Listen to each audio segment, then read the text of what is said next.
तब तो पता नहीं चलता है कि कौन सा प्रोजेक्ट पे आने वाला है। तब तक डिसाइड नहीं होता। एग्जैक्टली कभी कभार ये भी होता है, फिल्म प्रोडक्शन स्टेज में रहता है या शूट स्टेज पे रहता है, तो ऐसे काफ़ी टाइम ज़्यादातर यही होता है। तो हम भी, बट उनको पता नहीं था कि मुझे ब्रीफ नहीं मिला था, बट उन्होंने मुझे डांट दिया और मैंने कुछ बोला नहीं। तो मतलब मुझे जो समझ में आया कि एक मतलब आप जब स्टूडियो में घुसते हो, आप जो अगर आपको थोड़ी देर वेट करना हो या ना करना हो तो आप लगे रहो। मैं सिर्फ सिंगर की बात नहीं कर रही हूँ, कंपोजर्स की भी बात कर रही हूँ। म्यूज़िक डिपार्टमेंट को बहुत प्यार मिलता है तमिल और तेलुगु इंडस्ट्री में, जो मुझे बहुत अमेजिंग लगता है। और मैं चाहती हूँ कि ये और दिखे बॉलीवुड में भी। अच्छी चीज़ भी है, बुरी चीज़ भी है, क्योंकि आप जिस बंदे के पास पैसे नहीं है प्रमोट करने के लिए, वो सिर्फ एक नेचुरल वायरलिटी के लिए पे डिपेंडेंट है कि मेरा गाना कोई सुन ले। तो बहुत खुश हूँ कि ये ट्रायो कंटिन्यू हो पाया।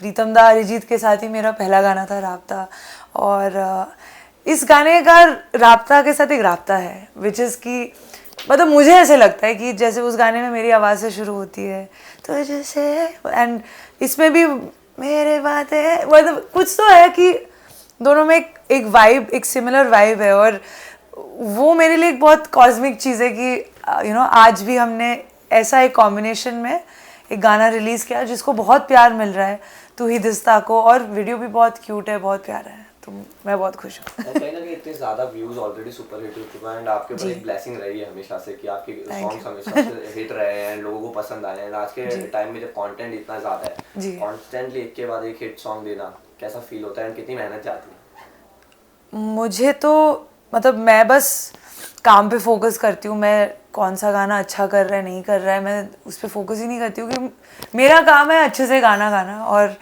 लोगों को अच्छा लग रहा है और प्यार दे रहा है, ये तो मतलब खुशी की बात है, ये एक्स्ट्रा बोनस चीज़ है एक्चुअली।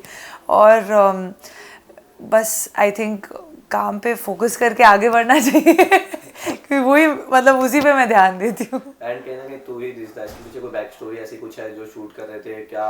वन टेक में हुआ गया? वन टेक तो ऑब्वियसली नहीं होगा, बट टाइम लगा होगा क्या? कितनी मेहनत की? वन टेक तो नहीं था क्योंकि गाना बहुत बार चेंज हुआ, लिरिक्स चेंज हुआ, 2-3 बार रिकॉर्ड किया हमने गाने को, मतलब लिरिक्स चेंज के लिए।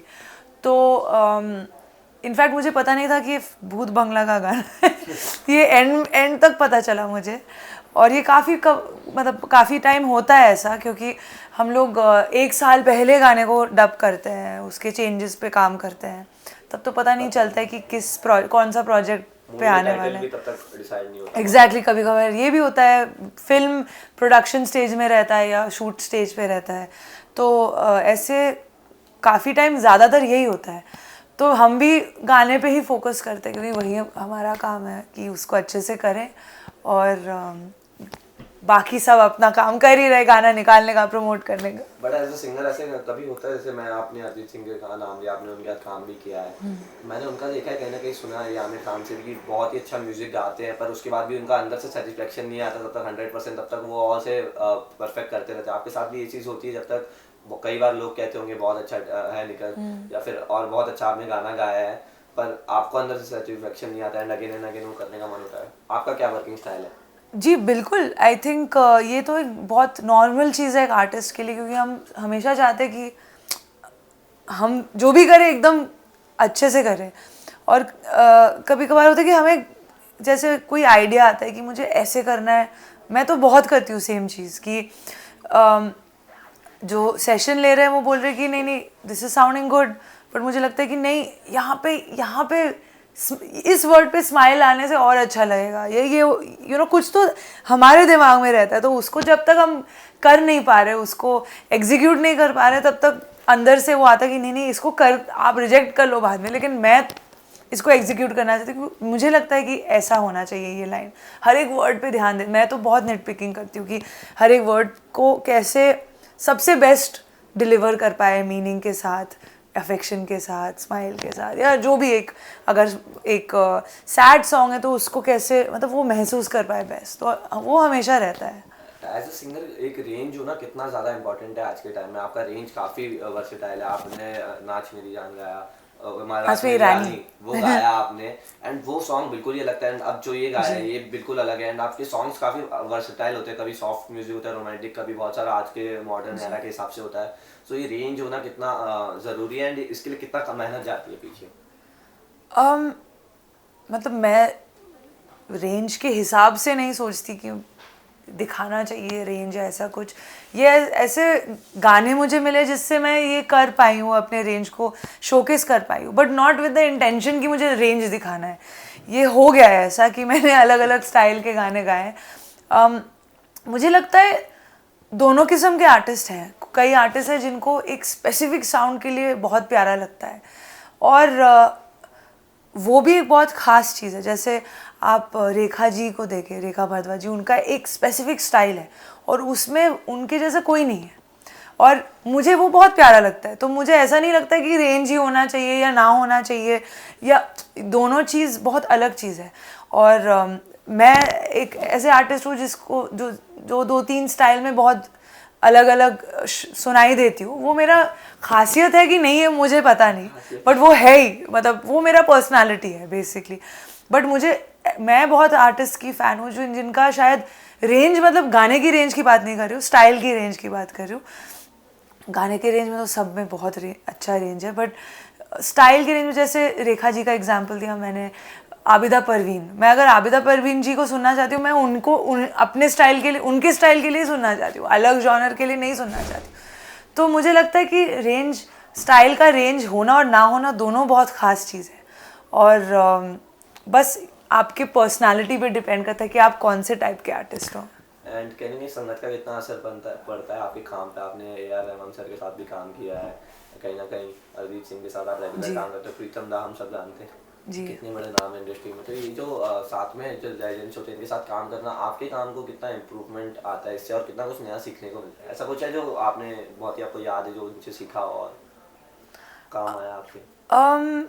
आई थिंक सबसे पहले जो रिकॉर्डिंग्स हुए शुरुआत में, सबसे ज़्यादा मैंने रहमान सर के साथ किया था रिकॉर्डिंग, और उस टाइम मुझे बहुत कुछ सीखने को मिला, क्योंकि उन्होंने मुझे 1-2 बार डांटा भी है कि अरे तुमको वो मेरा फॉल्ट भी नहीं था, बट मुझे जो अच्छा लगा कि उनसे डांट वाट पड़ती है मतलब? रहमान सर ने तो एक बार मुझे डांटा था, बट उनको पता नहीं था कि मुझे ब्रीफ नहीं मिला था, बट उन्होंने मुझे डांट दिया और मैंने कुछ बोला नहीं। तो मतलब मुझे जो समझ में आया कि मतलब आप जब स्टूडियो में घुसते हो, अगर आपको थोड़ी देर वेट करना हो या ना करना हो, तो आप लगे रहो उस गाने में, जो भी जितना भी ब्रीफ मिला हो आपको, एक स्क्रैच या एक ट्यून मिला हो, आप उसमें लगे रहो, क्योंकि जितना आप उसमें घुस सकते हो उतना आपकी डिलीवरी अच्छी होगी।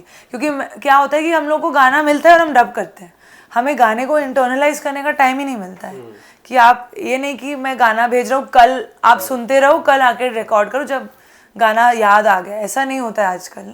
आजकल क्या होता है, आपको गाना मिलता है और आप उसी वक्त रिकॉर्ड कर रहे हो, आपने सुना 1-2 बार और फिर आप प्रेपरेशन का टाइम नहीं मिलता। करेक्ट। तो बट ये एक अच्छी चीज़ भी है, क्योंकि आप you are learning to be, मतलब क्विक। हाँ, but at the same time आप चाहते हो कि आप पूरा अपना 100% दो, गाने को अपना बना के दो। तो वो चीज़ करने के लिए आपको बहुत फोकस के साथ करना पड़ता है, ताकि आप ऐसा लगना चाहिए कि आपने गाना 1000 बार गाया हो और अब आके स्टूडियो में गाया। तो ये एक प्रोफेशनलिज्म को मास्टर करने का मौका मिला है मुझे, सीखने का मौका मिला है, जो एक बहुत अलग चीज़ है। क्योंकि पहले होता था कि गाना सीखो, याद करो, फिर गाओ, अभी वैसा होता ही नहीं, और उस चीज़ को भी मास्टर करना एक स्किल है अभी। तो ये एक बहुत कूल चीज़ है अभी। एंड कहीं ना कहीं आप एक ही लैंग्वेज में भी गाने नहीं गाते, आप मल्टीपल लैंग्वेज में गाने गाते हो। मैंने कहीं मैं आपकी विकिपीडिया पे पढ़ रहा था कि आपने एक ही सॉन्ग को 4 घंटे में शूट किया, एंड देन उसी के दूसरे वर्जन जो अलग लैंग्वेजेस में थे वो भी आपने किया। तो वो करना है वैरायटी, आप एज एन आर्टिस्ट, क्योंकि इतना ज़्यादा कॉम्पिटिशन है, एंड आप अपने आर्ट में इतने ज़्यादा एक्सेल कर रहे हो कि आप मल्टीपल लैंग्वेजेस में भी सिंग कर सकते हो। तो वो कितना फ़ायदा देता है आपको, एंड कितना मुश्किल है कि मल्टीपल लैंग्वेजेस में ट्रांसलेट करके खुद गाना?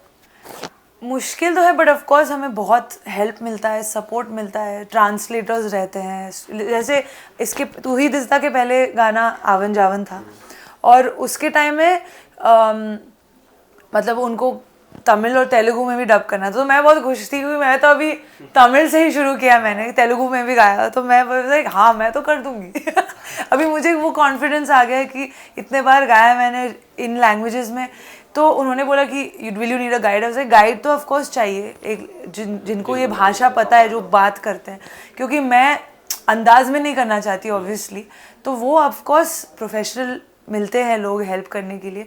बट मैंने भी रियलाइज़ किया कि करते करते अच्छा हो जाता है ना, तो मैं भी करती हूँ। तो जैसे एक लिरिसिस्ट आई थिंक तमिल में मदन कार्की, जो एक बहुत बड़े लिरिसिस्ट है, वायरमुत्तु के बेटे हैं, वो बहुत बड़े लिरिसिस्ट है तमिलनाडु में। तो उनका मेरा पहला गाना लेडियो उन्होंने ही लिखा है, तो बहुत साल हमने काम किया साथ में। तो फिर से मुलाकात हुई, ऑफ कोर्स वर्चुअली होगी, वो यहाँ पे नहीं थे, उन्होंने जिस भेजा था लिरिक्स, तो मैंने गाकर भेजा तमिल आवन जावन का तमिल वर्जन। तो उन्होंने मैसेज किया मुझे कि wow you killed it, no corrections. And तो ये मैं ऐसे लगा कि मैं स्टूडेंट हूँ उनकी, कि मुझे अभी मिला कि नो करेक्शंस। तो वाओ, मतलब ये एक विन हो गया मेरे लिए, एक अचीवमेंट हो गया कि वाओ, मैं मतलब मुझे प्रूव करने का मौका मिल रहा है कि मैं इस भाषा में भी कर पा रही हूँ। पर कोई वर्किंग स्टाइल में कोई डिफरेंस है, क्योंकि आपने मल्टीपल इंडस्ट्रीज में काम किया है, बॉलीवुड में क्या कुछ अप्रोच अलग होता है सिंगिंग को लेके, वहाँ पे कुछ अलग ऐसा कुछ है डिफरेंस आपने देखा मेजर बॉलीवुड में और साउथ डाउन में, जब तो आप कोई कन्नड़ गाना गाते हो या एक चीज़ मैं कह सकती हूँ जो मैं बहुत वैल्यू करती हूँ तमिल तेलुगु इंडस्ट्री में, कि ऑडियंस और इंडस्ट्री के लोग भी, मतलब फिल्म फ्रेटर्निटी, प्रोडक्शन हाउस, सब कुछ म्यूजिशियंस को बहुत वैल्यू करते हैं, जो बॉलीवुड में मैंने कम देखा है। लाइक जो रिस्पेक्ट मिलता है in terms of as an artist, मैं सिर्फ सिंगर की बात नहीं कर रही हूँ, कंपोजर्स की भी बात कर रही हूँ। म्यूज़िक डिपार्टमेंट को बहुत प्यार मिलता है तमिल और तेलुगु इंडस्ट्री में, जो मुझे बहुत अमेजिंग लगता है। और मैं चाहती हूँ कि ये और दिखे बॉलीवुड में भी, क्योंकि बॉलीवुड में ऑफकोर्स इंडस्ट्री भी बहुत बड़ा है और बहुत सारे लोग हैं इस इंडस्ट्री में, शायद उस कारण उतना क्लोज निट कम्युनिटी नहीं है, लेकिन फैंडम जो है वो साउथ से सीखना चाहिए। अब मेरे अगले 3-4 सवाल आपके एज एन आर्टिस्ट मैं आपको जानना चाहता हूँ, इसलिए होंगे। तो एज एन आर्टिस्ट एक नया प्लेटफॉर्म आया जैसे गुनगुना लो, जैसे कि अपने खुद के, मैंने सुना है, अपने खुद के गाने आप डाल सकते हैं, रेवेन्यू जनरेशन आपका खुद का हो सकता है। तो ये जो कॉन्सेप्ट है, इस तरीके का कॉन्सेप्ट, नॉट जस्ट गुनगुना लो, but as an solo artist अपना जो प्लेबैक म्यूजिक से हट के अपने गाने एंड एल्बम्स लॉन्च करना है, वो आप उसको किस तरीके से देखते हैं, कितना इंपॉर्टेंट है? बहुत इम्पॉर्टेंट है एक आर्टिस्ट को अपने आर्ट पे काम करना, ग्रो करना। फिल्में तो हम गा ही रहे हैं, बट उसके अलावा फिल्में हम गा ही रहे, बट उसके अलावा यू नो अपनी जो प्रोग्रेस है, इंटरनल प्रोग्रेस, उस पर तो काम करना चाहिए। आप रिलीज़ करो ना करो, प्रैक्टिस करो, रियाज करो, गाना बनाओ, आप पे डिपेंड करता है। कि जैसे मैं गाने लिखती भी हूँ, तो मैं वो भी रिलीज़ करती हूँ, वो भी लिखती हूँ, बट ये इस पे लगे रहना चाहिए, क्योंकि उसी से आप ग्रो करते रहोगे। एंड कहीं ना कहीं एक ऑडियंस की शिकायत करती है, आपने अभी ये एकदम पॉइंट पे कहा कि आप गाने लिखते भी हो, ओरिजिनलिटी खत्म हो रही है कहीं ना कहीं, लोगों को लग रहा है रीमिक्स सॉन्ग ज़्यादा आ रहे हैं, एंड वही गाने रिपीट करके थोड़ा सा उसमें हिप हॉप मिला के, रैप मिला के आ रहे हैं ज़्यादा। ओरिजिनल सॉन्ग जो लोगों को जैसे पसंद आते हैं, टाइमलेस सॉन्ग होते हैं, वो थोड़े कम आ रहे हैं। उस पर आप कैसे देखते हो, ओरिजिनलिटी कितनी इंपॉर्टेंट है एज अ सिंगर? मैं बिल्कुल डिसएग्री करती हूँ, क्योंकि ये एक इस चीज़ को कहना भी एक ट्रेंड हो गया कि अरे आजकल तो सब, एक तो आप अगर नोटिस करो 80s-70s में भी रीमिक्सेस होते थे, बट तो अभी आप उनको तो नहीं कह रहे हैं कि आप लोग इतना रीमिक्स क्यों कर रहे हो। एक तो आज डेमोग्राफी चेंज हो गया है, पहले दिन में 1000 गाने निकलते थे ग्लोबली, आज एक दिन में 60,000-70,000 सॉन्ग्स रिलीज, एक दिन में, दिन की बात करूँ, एक रैंडम मैं अप्रॉक्स स्टैट दे रही हूँ। तो एक तो गाने वॉल्यूम ज़्यादा हुआ है, हम सारे 60,000 गाने थोड़ी ना बैठ के सुन रहे हैं लोग, तो किस गाने को पहचान मिल रहा है ना मिल रहा है, वो तो ऑडियंस के हाथ में, प्रमोशन के हाथ में, लेबल्स के हाथ में। तो हाँ, ये रिस्पॉन्सिबिलिटी की बात हो गई कि आप किस चीज़ को प्रमोट कर रहे हो। ज़्यादा अच्छे गाने तो निकल रहे हैं, मतलब कूट कूट के निकल रहे हैं अच्छे गाने, आप किस चीज़ को प्रमोट करो।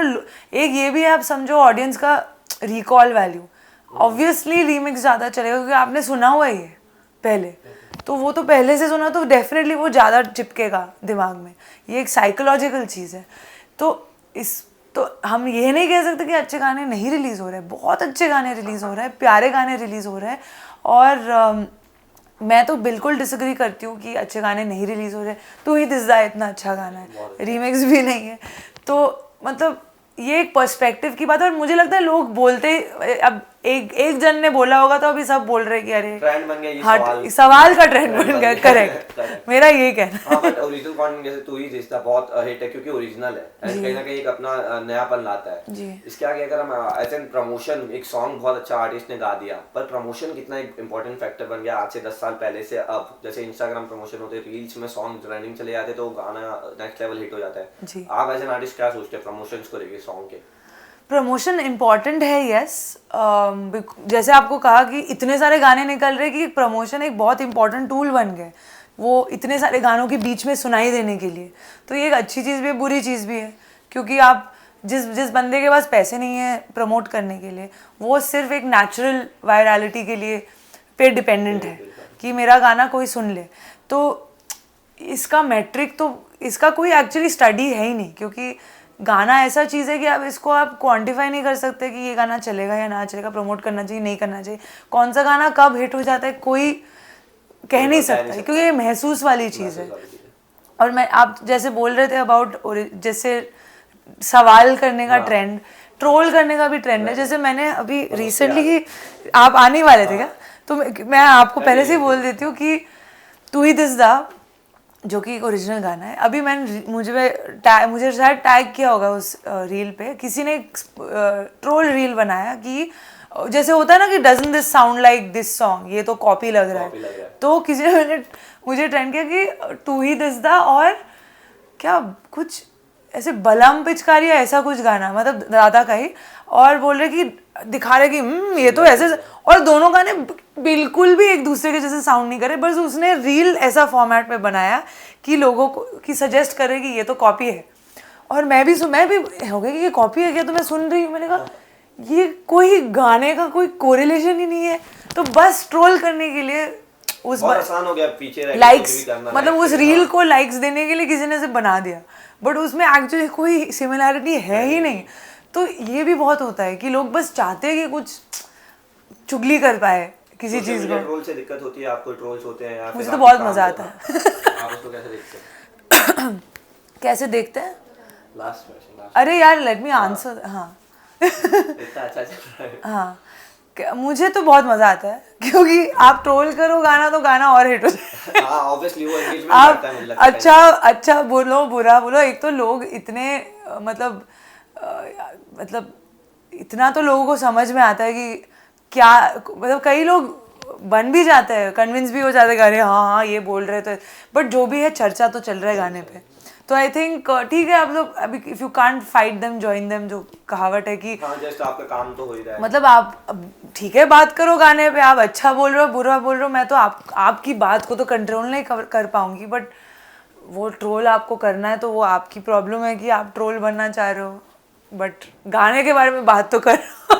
क्योंकि टाइम की कमी है, मेरे लास्ट 2 सवाल रहेंगे आपसे। कोई ऐसा गाना जो आपका गाया हुआ आपके दिल के बहुत करीब है और आपने बहुत हिट हुआ और आपको बहुत पसंद आया, वो सॉन्ग कौन सा है अब तक? काफी तो ये तो बहुत सारे ऐसे हैं कि कोई एक आपके दिल के जो सबसे करीब है। सबसे करीब तो कैसे, एक तो होगा आर्टिस्ट, एज आर्टिस्ट हर किसी का एक रहता है कि ये मेरा फेवरेट है, पर्सनली जो हिट हो गया, जो आपको पसंद आया, बहुत हिट हुआ या नहीं हुआ वो बात अलग है, आपको बहुत पसंद आया। एक ऐसी बहुत सारे मुझे बहुत प्यारे लगते हैं और सब बहुत बड़े गाने हो गए, बट एक गाना जो उतना बड़ा नहीं हुआ लेकिन जिसको पता है वो मैं कह सकती हूँ कॉन्फिडेंस है कि उनका फेवरेट सॉन्ग है। ये शाउट आउट हो सकता है उस गाने के लिए, ये शाउट आउट है उस गाने के लिए। उस गाने का नाम है घर, फ्रॉम जब हैरी मेट सेजल। जिसको ये गाना पता है, मुझे पता है कि ये उनका प्लेलिस्ट में है ही है। लवली। एंड रिसेंटली कल ही आशा दी की डेथ हुई जी, उस पे आप कुछ कहना चाहेंगे? एंड आशा दी को आप कैसे देखते हैं? मैं एक्चुअली उनकी बहुत बहुत बहुत बड़ी फ़ैन थी, हूँ और हमेशा रहूँगी। और ऑफ कोर्स हम बहुत सैडेंड है कि आशा जी हमारे साथ नहीं है अभी, बट मैं ये भी कहना चाहती हूँ कि उनकी जो लेगेसी है वो तो हमेशा रहेगी। और मैं पर्सनली बहुत कनेक्ट कर पाई हूँ as an artist with Asha ji, क्योंकि उनकी जो वर्सेटैलिटी थी उसको मैं, मतलब मेरी भी जर्नी एक वर्सेटाइल आर्टिस्ट की रही है, तो मैं डेफिनेटली उनके साथ बहुत कनेक्ट कर पाई हूँ। और मेरी इनफैक्ट मेरा पहला रीमेक गाना था, वो था इत्तेफाक से रात बाकी का रीमेक, वो उनका गाना है। और बप्पी दा के साथ मैं भी बहुत क्लोज थी, मैं उनके साथ इंटरेक्ट भी की हूँ और मुझे बहुत खुशी है कि वो मेरा पहला गाना है। और दोनों आर्टिस्ट को मैं बहुत मानती हूँ और उनके फैमिली को मैं कहना चाहती हूँ कि we are all here with you, और आपके दुख में भी खुशी में भी हम सब हैं आपके साथ, और as a fan, as an artist, और हम हमेशा सेलिब्रेट करते रहेंगे आशा जी को। फाइनली एक लास्ट क्वेश्चन मेरा, तू ही दिस द, जो बहुत लोगों तक पहुंच गया, जो लोगों तक नहीं पहुंचा उनके लिए कोई मैसेज देना चाहेंगे फैंस के लिए? एंड आने वाले क्या प्रोजेक्ट्स आने वाले, कुछ इंटरेस्टिंग कुछ आ रहा है? तू ही दिस दा तो सुनते रहिए, प्यार देते रहिए, प्यार दे ही रहे हैं आप लोग, और प्यार दीजिए क्योंकि बहुत प्यारा गाना है। और उसके अलावा भी बहुत सारे एक्साइटिंग गाने निकलने वाले, जो मेरे नॉन फिल्म गाने सिंगल्स भी हैं, मतलब एल्बम सिंगल। अभी मैं उसके बारे में ज़्यादा नहीं बोलूँगी, बस ये कह सकती हूँ कि आप मुझे फॉलो कीजिए इंस्टाग्राम पे और तू ही दिस दा पे, और बहुत सारे गानों पे आपको अपडेट्स मिलेंगे, सिंगल, फिल्म, नॉन फिल्म, सब कुछ।